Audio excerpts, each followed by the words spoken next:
다음 주제로 좀 넘어가 보겠습니다. 이태원 참사와 관련된 주제입니다. 이태원 참사 국정조사를 놓고 여야가 줄다리기를 하다가 전격적으로 합의를 했습니다.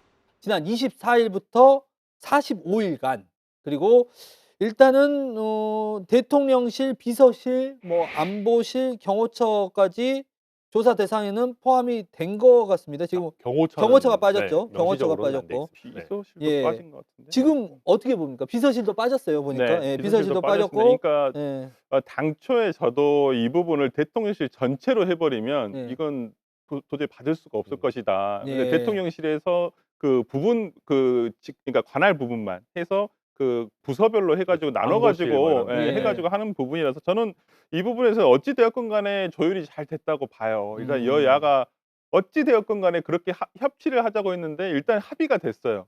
저는 이거 합의가 되고 합의문이 저는 보고서도 예. 이번에는 설마 저번에 권성동 원내대표처럼 주호영 원내대표는 설마 전화 받고 이걸 또 아. 바꾸지는 않겠지 입장을. 음. 다행히 그런 일은 없어서 전 다행이라 생각을 하고 어찌 됐건 간에 지금 여당으로서도 그 유가족의 기자회견 이후에 예. 어찌 보면 유가족들의 뜻이 음. 국정조사를 해 달라는 예. 거예요. 예. 그리고 정말 남김없이 음. 의혹을 남김없이 밝혀 달라.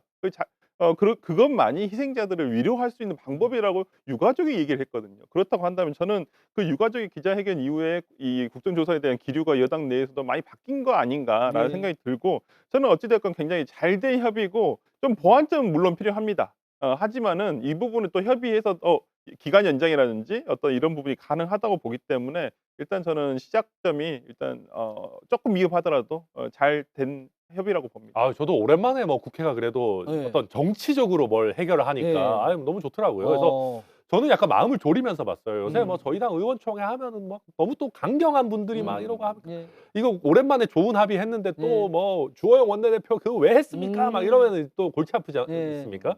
근데 다행히 이제 주호영 원내대표 입장에서도 아니 거대 야당과 우리가 협상을 해야 되는 거지 예. 뭐 계속 극한 대치만 할 수 음. 있냐. 뭐 그러면 그냥 야당 혼자 할 텐데 그게 예. 우리가 감당 가능한 거냐. 음. 뭐 예산안은 어떡하냐. 이렇게 해서 내부 설득이 좀 잘 된 것 같고요. 그리고 말씀하셨던 뭐 음. 기간이라든지 대상이라든지 이런 것도 국정조사위원회나 아니면 본회의 의결로 다 이렇게 좀 조절을 가능하게끔 예. 해 놨어요. 음. 그래서 굉장히 잘 됐다. 뭐 저는 잘 된 음. 합의다 그러니까 생각합니다. 여당으로서도 지금 예산안에 대한 특히나 윤석열 정부 첫 예. 예산이잖아요. 이거에 대한 부담감이 있었을 음. 거라고 생각을 해요. 물론 지금 민주당에서도 어느 정도 뭐 예를 들어서 엄청 깎았어요 뭐. 대통령실에 예. 대한 예산이나 이런 예. 것들을 삭감을 하고는 있습니다마는 이런 부분도 조율이 가능한 거예요. 예. 저는 이번 부분에 대해서도 했고 또 특히나 이번 합의 내용 중에서 이런 국정조사에 대한 합의도 있지만은 그 공공기관 그 장에 대한 임기에 대한 내용들 예. 있잖아요. 이거에 대통령과 함께 대해서 가자. 예. 대통령과 함께 임기를 마칠 수 있도록. 왜 음. 그러냐면 이게 자칫 블랙리스트로 사법 처리가 되는 경우들이 너무나 많다는 거예요. 맞아요. 그리고 서로 예. 이거에 대해서 뭐 월권이니 이런 내용들이 음. 나오기 때문에 차라리 임기를 같이 하게 만드는 것이 맞다고 보고요. 그 부분에 대해서 정책 협의체를 만들기로 해서 이 부분들에 대해서 어떻게 해소를 하기로 한 부분, 이런 부분들이 저는 이번 협의가 상당히 잘 됐다는 부분들이 어. 국정조사뿐만 아니라 그러한 내용들까지 들어 있어서 저는 굉장히 이번에 정말 여야가 오랜만에 음. 처음인 것 같습니다. 제가 볼 땐 처음으로 참 잘 된 합의를 했다라고 오랜만에 봅니다. 정치를 했네요. 네. 네. 오랜만에 정치를 했고 근데 45 일이에요. 45 일인데 이미 24 일부터 시작이 되고 음. 이게 여야 예산안 합의가 좀 되고 뭐 이런 연말로 넘어가고 하면 '국민들이 관심도가 많이 떨어지지 않을까.' 이런 우려도 있거든요. 근데 이제 뭐 실질적으로 한 30일 정도 활동하는 거죠. 예. 이게 물론 이게 이 참사의 그 슬픔이나 이 거대함은 우리가 비교할 바는 아니겠습니다마는 과거에 있었던 참사들에 비해서 표현이 좀 그렇습니다마는 사실관계 자체는 상대적으로 좀 특정이 돼 있습니다. 예. 그러다 보니까 국정조사에 필요한 어떤 내용이나 시기, 뭐 기간이나 이런 것도 다른 뭐 세월호 참사 때나 이런 거에 비해서는 조금 줄어들 수 있거든요. 그래서 저는 컴팩트하게 잘 한다면은 충분히 뭐 할 수 있지 않나 싶습니다. 저는 이제 네. 국정조사가 지금의 특수본에서 지금 수사하는 것과 좀 비교를 해야 될 것 같아요. 지금 예. 특수본에서 이번 달 말까지 해서 어느 정도 지금 음. 수사를 정리를 하려고 해요. 예. 근데 지금 언론에 나온 것들이나 이런 것들은 대부분 사후 조치가 미흡했냐, 음. 어떤 이런 부분하고 인제 뭐 정보 보고 문건 예. 삭제 부분이 지금 거의 한정이 돼 있거든요. 근데 오히려 국정조사에서는 저는 인제 정치적인 책임, 음. 그다음에 왜 예방 단계에서 누가 이런 예방을 하지 못했는가 예. 이런 정무적인 책임을 물을 수 있는 그런 사람들을 불러서 국정조사를 하는 게 맞다고 보거든요. 예. 그게 이제 차후에 시스템을 보완할 수 음. 있는 하나의 토대가 되기 때문에 저는 그런 부분에서 국정조사가 조금 지금의 수사를 하는 게 아니기 때문에 조금 더 폭넓게 한번 조사가 이루어져야 되지 않겠냐라는 생각해 봅니다. 사실 이 여야가 굉장히 줄다리기를 하고 있다가 지난 화요일 날 유가족들의 기자회견이 이번 국정조사에 합의를 불러왔다고 해도 과언이 아닙니다. 처음으로 언론 앞에서 유가족들이 섰습니다. 그 영상 한번 보고 오시죠.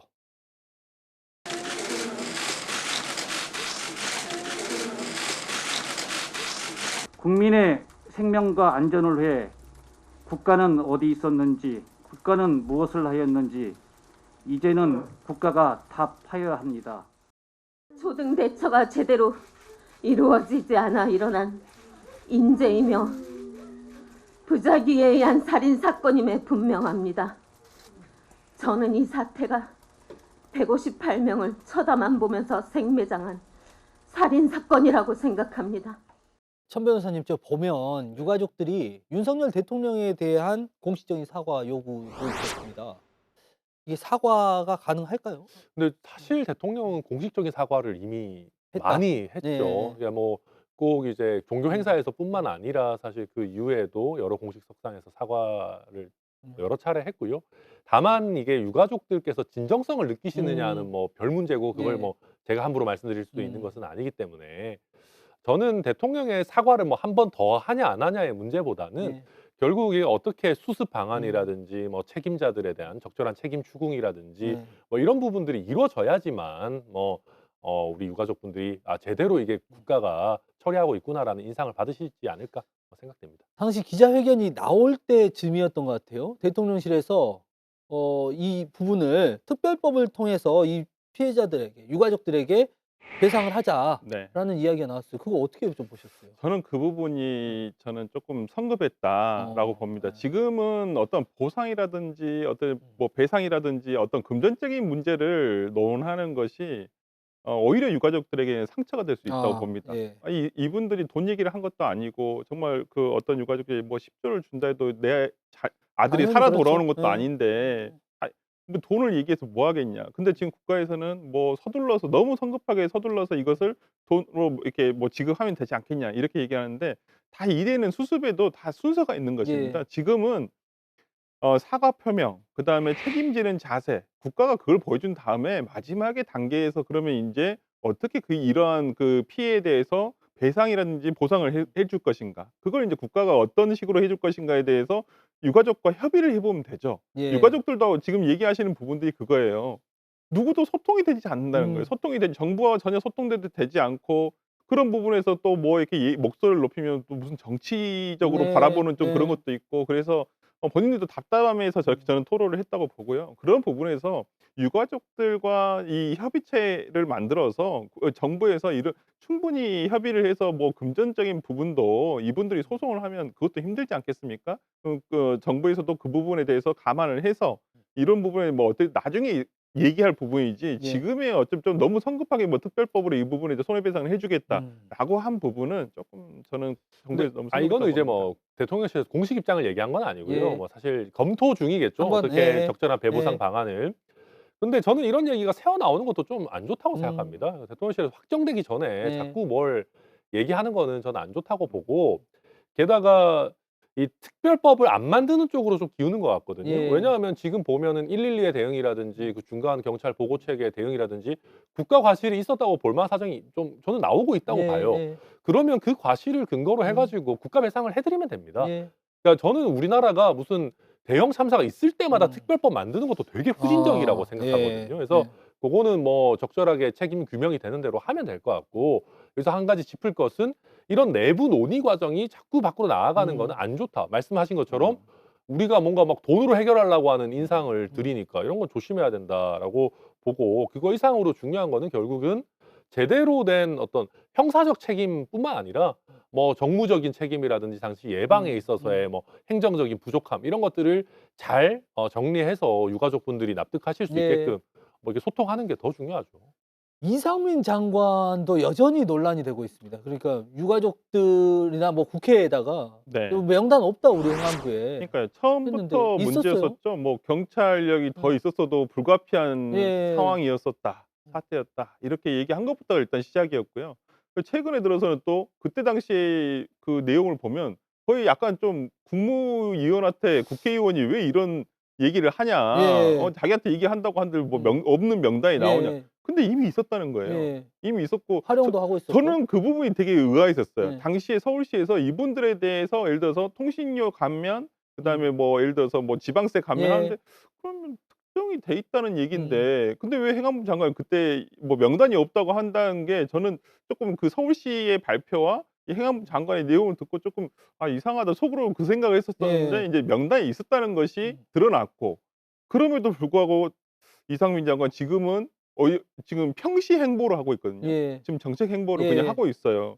과연 이분이 그냥 자기는 이 사태에 대해서 전혀 책임이 없다고 느끼시는 건지 잘 모르겠습니다. 저는 그 거취 논란이 계속 이 수면 아래에서 계속 있어요. 거취를 이거 좀 표명을 해야 되는 거 아니냐. 아 당연히 있죠. 네. 뭐 게다가 본인도 뭐 백지 사표 뭐 이런 얘기하고 네. 그랬는데 그러니까 저는 좀 말장난이라는 생각이 드는 게 네. 아니 그러면 정말 사의를 명확하게 음. 표명하고 뭐 어느 정도 정리가 되면 나가겠다라고 하든지 있어야 되는데 그런 게 없으니까 사실은 좀 뭐 계속 이제 당연히 얘기가 나오는 거고 아까 말씀하셨던 것처럼 이 명단 문제도 제 생각에 이상민 장관의 그때 특히 어투나 뭐 이런 걸 봤을 때는 네. 거짓말을 한 것 같지는 않은데요. 파악이 근데 안 됐을 파악이 것이다. 안 됐을 수도 있죠. 예를 들면 서울시에서 그게 음. 뭐 주로 뭐 지방세 감면이라든지 이런 거에 활용을 하고 행안부에는 약간 참고용으로 이렇게 예. 갖고 있으면서 그게 장관한테까지는 보고 안 됐을 수도 있겠지만 아니 이런 거를 좀 정확하게 좀 파악하고 있어야 되는 부분인 건데 그래서 어떤 면으로 보든지 좀 안 좋아 보이잖아요. 그래서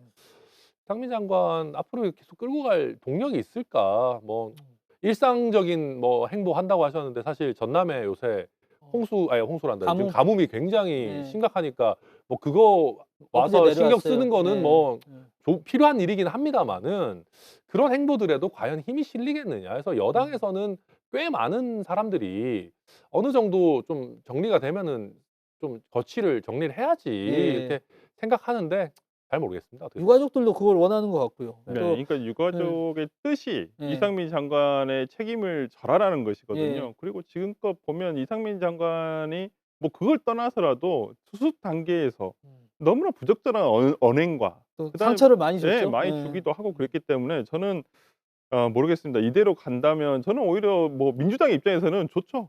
정치적으로 봤을 때는. 그러나 이게 유가족에 대한 과연 책임 있는 자세인지 예. 저는 그런 부분에서는 좀 조속한 시일 내에 이제는 이상민 장관이 뭐 말로 이걸 할 게 아니라 행동으로 보여주셔야 되지 않냐 생각합니다. 다음 이슈로 좀 넘어가 보겠습니다. 윤석열 대통령의 비속어 논란 이후에 좀 윤석열 대통령실과 지금 언론과의 사이가 좀 안 좋았습니다. 그런데 이게 또 지난주에 터졌습니다. MBC 기자가 윤석열 대통령 등 뒤에다가 좀 이야기를 하고 뭐 악의적인 게 뭐가 있냐라는 이야기를 하고 그 뒤에 대통령실 비서관과 또 설전을 벌였는데 그러자 대통령실에서는 기자실 앞에 지금 가벽을 세웠고요. 도어 스태핑 굉장히 좀 상징적인데 중단이 됐습니다. 도어 스태핑 중단 이 앞뒤 정황들 보면서 어떤 생각하셨나요? 좀 답답하죠. 네. 요즘 사실 이제 월드컵의 계절 아니겠습니까? 축구를 잘하려고 하면은 뭐 이렇게 패스를 해가지고 이렇게 빌드업을 해가는 과정이 필요합니다. 예.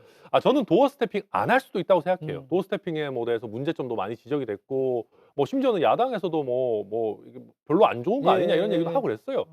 그렇다고 하면은 저희가 이거에 대해서 예를 들면 대통령실 출입 기자단 뭐 간사들이랑 협의를 좀 한다든지 아니면 도어 스태핑은 없애겠지만은 뭐 2-3주에 한 번씩 그러면 정례 기자회견을 한다든지 뭐 이런 대안을 좀 마련해 가지고 예. 그런 게 같이 나오면서 이렇게 나와야 되는데 이제 저희 앞으로 그 뭐 도어 스태핑 안 합니다. 예. 기자랑 이런 충돌이 있을 바에는 음. 안 하는 게 낫습니다. 이래 버리면 국민들께서 느끼시기에 그냥 단순히 MBC 기자 한 명이랑 충돌했는데 도어 스태핑이 없어진다고?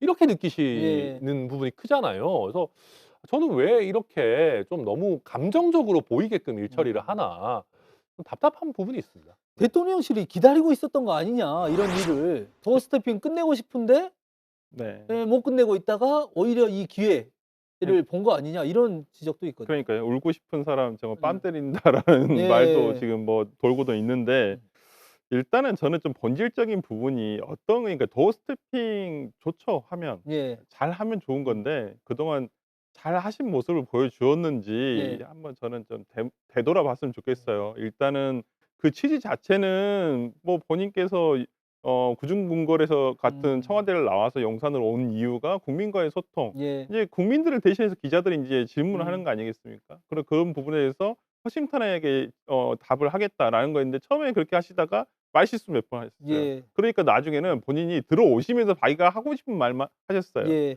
그러니 인제는 좀 아예 이제 언론과의 계속 닫혀져 가는 것 같아요. 그러니까 좀 어찌 보면 대통령의 언론관 그다음에 대통령실의 참모들의 저는 무능이라고도 예. 보는데 이런 부분에 대통령이 좀 잘못 생각하시거나 잘못된 방향을 제시하시면 옳게 갈 수 있도록 얘기를 해 주는 것이 저는 필요하다고 보는데 너무 우리 대통령이 과거 검찰총장 시절에 기자를 대하는 것과 아. 소수의 기자를 대하는 예. 방법을 그대로 지금 하고 있다고 저는 봐요. 그렇기 예. 때문에 이게 뭐 이번에 어떤 특정 MBC라는 특정 언론사를 배제하는 예. 방향으로 이걸 하거든요. 그러니까 헌법소가 정말 대한민국의 본인께서 얘기하는 게 헌법소와 국익을 위해서 그랬다고 하는데 이러한 것들을 보면서 국민들이 '아니 그러면 본인 기분 나쁜 게 헌법소고 국익인가?' 저는 이렇게 생각할 수도 있다고 보거든요. 예. 그렇다고 한다면 지금의 도어스펙이 이런 식으로 계속 해올 거면 안 하시는 게 맞습니다. 저도 하지 않았으면 좋겠습니다. 예. 저도 아까 우리 천 의원님 말씀처럼 차라리 기자회견을 하시는 게 나아요. 기자회견을 해서 예. 이게 뭐 즉자적이고 정말 대통령으로서 충분히 하고 국민들이 '아 대통령의 이런 발언들이 앞으로 어떤 국정 방향을 보이는구나.' 이런 것들이 보일 만한 기자회견을 예. 하시는 게 낫지 이렇게 즉흥적인 뭐 자기 말만 하는 음. 이러한 뭐 도어스태핑은 차라리 안 하시는 게 낫고 뭐 쪼끔 더 정제된 쪼끔 예. 정리를 해서 음. 다시 소통할 수 있는 방법을 찾았으면 좋겠어요. 그런데 지금 상황에서는 정제되고 준비된 어떤 기자회견이나 이런 것도 일어날 것 같지가 않습니다. 그러니까 기자단에서 MBC 기자에 대한 의견을 묻고 음. 좀 기자단에서 먼저 조치를 해 주면 그걸 계기로 한번 해 보겠다고 하는데 기자단에서 그거 하기 어렵거든요. 기자단이 뭐 그거 하겠습니까? 예. 어려워요. 예. 아니 게다가 지금 뭐 MBC에 대한 이런저런 내용들이 물론 이제 대통령실에서 얘기하는 것들은 있습니다. 이게 단순히 뭐 그 바이든 날리면 뿐만이 아니라 뭐 앞에 그 미국이라는 뭐 예. 자막을 넣었다. 그리고 이 F 워드에 대해서 뭐 백악관에다가까지 뭐 보내고 뭐 대형 논란도 있고 뭐 예. 엄청 많은 얘기들을 하는데 근데 일단 기자단도 보면 뭐 바이든 날리면 때든 대부분 다 바이든으로 150개 언론사가 썼지 그랬죠. 않습니까? 예. 그러니까 이걸 뭐 왜 MBC만 가지고 음. 이러냐라는 걸 기자단도 납득하기 사실 어려울 거고요. 그러다 보니까 대통령실이 원하는 형태의 MBC에 대한 징계 이런 건 제가 봤을 때 없을 겁니다. 예. 그러면은 대통령실은 어떻게 이걸 전환을 할 거냐. 그러니까 그렇죠. 그와 그게 관계없이 예. 그럼에도 불구하고 우리가 소통을 위해서 이렇게 기자회견을 한다 이게 나와야 되는데 저는 그게 필요하다고 봐요. 예. 아니 MBC 문제가 뭐 대통령실은 얼마나 중요하게 생각하는지 모르겠지만은 국민들이 봤을 때는 그렇게까지 중요한 문제 아니에요. 예. 그냥 언론사 중에 하나예요. 그럼 언론사 중에 하나가 마음에 안 들어 가지고 전체 언론과 소통을 안 하겠다? 이게 납득하기 어려운 거거든요. 그래서 대통령실에서도 MBC에 대한 우리 문제 의식은 있지만 그럼에도 불구하고 이렇게 전환을 하겠다. 좀 조속히 그런 메시지 나와야 된다 생각합니다. 예. 저희가 사실은 이 언론관 문제에 있어서는 여러 이야기들을 나눌 수 있는데 아직 진행되는 상황이고 조금 대통령실에서도 지금 고민을 하고 있는 것 같습니다. 아마 이제 어떤 대응들이 더 나올 것 같은데요. 그 이야기는 차후에 더 들어보도록 하겠습니다. 저희 오늘 준비한 마지막 주제에 한번 들어가 보겠습니다. 국민의힘 전당대회입니다. 우리 천 변호사님이 좀 연관이 있잖아요. 근데 무슨 제가요? 네. 전당대회가 금방 열릴 것 같더니 지금 이렇게 좀 꽤 오래 시간이 걸릴 것 같아요. 저도 전당대회가 언제 열릴지 모르겠어요. 어. 그러니까 이제 저한테도 뭐 전당대회 열리면은 뭐 좀 최고위원 같은 것도 출마해 봐라 뭐 하신 분도 있고 막 예. 이렇게 있는데 일단 언제 열릴지도 모르겠고 어떤 룰로 열릴지도 모르겠고 아직 진짜 그 미궁에 쌓여 있습니다. 말씀하신 것처럼 원래 비대위를 좀 짧게 하고 그냥 이제 전당대회 국면으로 넘어가는 이준석 대표 관련한 문제가 해결되면 그렇게 갈 줄 알았는데 지금 당무감사도 한다고 하고 비어 있는 당협위원장들도 채운다고 하고 막 이게 생각보다 시간이 걸리는 일들이거든요. 그래서 지금 저희 당내에서는 이런 추세로 가면은 빨라야 내년 4월 정도 아니겠냐. 예. 내년 4월이면 지금 아직 한 5개월 남은 거잖아요. 그래서 그 사이에 어떤 일들이 벌어질지 모르기 때문에 다들 그냥 지켜보고 있는 그런 상황입니다. 예. 아니 이럴 거면 뭘로 이준석 대표 쫓아냈는지 모르겠어요. 솔직히 원래 임기가 6월까지였는데 네, 임기 거의 끝날 예, 예. 임기가 거의 끝나가는데 그렇게 빨리 예. 원래는 연내에 원래 윤석열 대통령도 연내에 빨리 좀 지도부를 다시 해서 했으면 좋겠다라는 것이었는데 결과적으로는 제가 봤을 때 이준석 당대표 그대로 있었어도 그냥 임기 끝나는 거랑 비슷한 시기에 전당대회 할 것 같거든요. 네. 지금 봐서 지금 오히려 더 늦어질 수도 예, 있을 것 같아요. 말이 쏙 사라졌어요. 예. 한다는 말이. 그래서 과연 지금 룰을 그러니까 지금 좀 이렇게 대통령실에서도 대통령실 지지율과 아니면 지금 뭐 여론조사 돌리고 있겠지만은 뭐 유승민 지금 전 의원에 대한 어떤 이런 것들에 대해서도 상당히 그걸 보면서 지금 고려하고 있고 또 어찌 보면 뭐 한두 달 전에 좀 논의가 됐던 얘기가 나왔던 얘기지만 권영세 통일부 장관이라든지 이런 예. 현재 내각에 있는 분들이 지금 당으로 다시 가는 문제 이런 문제들이 좀 겹쳐서 조금 더 시간이 필요한 건 아닌가라는 생각이 좀 듭니다. 지금 유승민 전 의원이 네, 야당보다 더 세다 발언이. 그렇죠. 야당보다 존재감이 더 있다. 그렇죠. 제1야당이라고 하시던데요. 보니까. 제2야당이 민주당. 예, 이렇게 한동훈 법무부 장관이 이제 내년 1월이면 이제 내각에 들어온 지 1년이 되고 내년 4월인가요? 4월, 5월. 그렇죠. 네, 그거 되죠. 5월쯤 되면은 이제 1년이 되고 하면 내각도 좀 교체가 있을 테고 그러면 그때 당으로 들어오는 거 아니냐, 당대표로 출마하는 거 아니냐 이런 말도 있거든요. 일단 당으로 들어올 것 같다라는 전망은 지배적입니다. 예, 그러니까 내후년이죠. 내후년 총선에는 출마할 것 같다라고 하는 분들이 굉장히 많고요. 근데 이제 막상 처음 들어오셔가지고 첫 행보를 당대표로 가져갈 거냐. 예, 이거에 대해서는 솔직히 여당 내부에서는 좀 기대도 있지만 우려도 있습니다. 정치를 전혀 모르는 상태에서. 그러니까 이게 당을 이끈다라고 하는 거는 굉장히 어려운 예. 문제거든요. 이게 그러니까 검찰 조직은 사실은 뭔 지시를 내리면 잘하든 못하든 일단 어느 정도 뭔가 시키는 대로 가잖아요. 이게 검사는 동일체 원칙도 네, 있고 뭔가 이게 딱 그 그렇죠. 예. 피라미드식으로 가는데 정당은 뭐 당대표가 이렇게 해 한다고 해서 일사불란하게 하는 구조가 아닙니다. 왜냐하면 다들 각자 자기의 정치적인 뭐 입장이라든지 의지에 따라서 움직이는 거기 때문에. 근데 이거 적응하는데 생각보다 되게 오래 걸리거든요. 그래서 한동훈 장관이 만약에 뭐 저희 지지층에서 인기가 굉장히 좋으니까 예. 뭐 출마해서 당대표가 될 수도 있을 겁니다. 근데 이게 당을 위해서 과연 좋은 일일 거냐. 이거는 뭐 사람마다 생각이 좀 다른 것 같습니다. 저는 솔직히 우려가 더 많습니다. 저도 이제, 우려가 크고 예. 아니 전체 정치적으로 봤을 때 그러니까 거시적으로 보더라도 민주당과의 관계가 이렇게 원활한 편은 아니잖아요. 그렇죠. 한동훈 장관이. 예. 만약 그런데 예를 들어서 여당의 당대표가 됐다. 뭐 지금도 협치가 잘 안 되지만은 그때 가면 더욱더 충돌만 벌어지지 않을까. 뭐 일부러 충돌을 할 수도 있죠. 정치적으로는 본인의 지지층들을 결집시키기 위해서 그러는 수도 있다고 보는데 예. 과연 그게 올바른 전략인가? 지금 현 상태가 계속 이어진다면 결국 30%만 보고 가겠다는 얘기거든요. 예. 저는 그렇다고 한다면 과연 총선에서의 어떤 승리 방정식 거기에 한동훈 장관이 지금의 장관이 당대표로 왔을 때 여당이 어떤 시너지 효과에서 그러니까 플러스 알파의 효과를 낼 수 있느냐 예. 선거에서 예. 저는 그건 약간 의문이라고 봅니다. 어차피 이번 지도부가 네. 다음 총선까지 치러야 되잖아요. 그렇죠. 예. 그러니까 말씀하신 것처럼 만약에 그런 효과를 내려면 한동훈 장관이 지금이라도 대통령한테 쓴소리 한다라는 의지가 나와야 됩니다. 대통령이 이렇게 하시면 안 되고 우리가 뭐 근데 사실 그게 쉽지 않거든요. 특히 내각의 장관인 입장에서 그렇죠. 예. 뭐 비서실장도 아니고 그래서 그렇다고 한다면은 이제 플러스 알파 효과 같은 걸 생각을 할 수밖에 없을 것이고 뭐 말씀하신 대로 저희 당 대표 되면은 뭐 김의겸 의원 이런 분들이랑 얼마나 싸우겠습니까? 그래서 저도 뭐 어떨지 잘 모르겠어요. 예. 오히려 여야의 정쟁이 더 심해질 수 있을 것 같습니다. 저희가 준비한 시간이 여기까지입니다. 저희 지금 월드컵 기간인데요. 월드컵 기간 동안 정말 각 나라들이 정말 생사를 걸고 경쟁을 하고 있어요. 네. 그렇지만 이 경기가 끝나고 나면 또 같이 화해하고 또 같이 즐기지 않습니까? 정치도 또 그런 모습 보여줬으면 좋겠습니다. 두 분과 이야기 여기까지 마치겠습니다. 한마디 말로 사람을 감동시키고 세상을 변화시키는 KBC 시사 토크쇼 촌철살인 마칩니다. 시청해주신 여러분 고맙습니다. 두 분 감사합니다.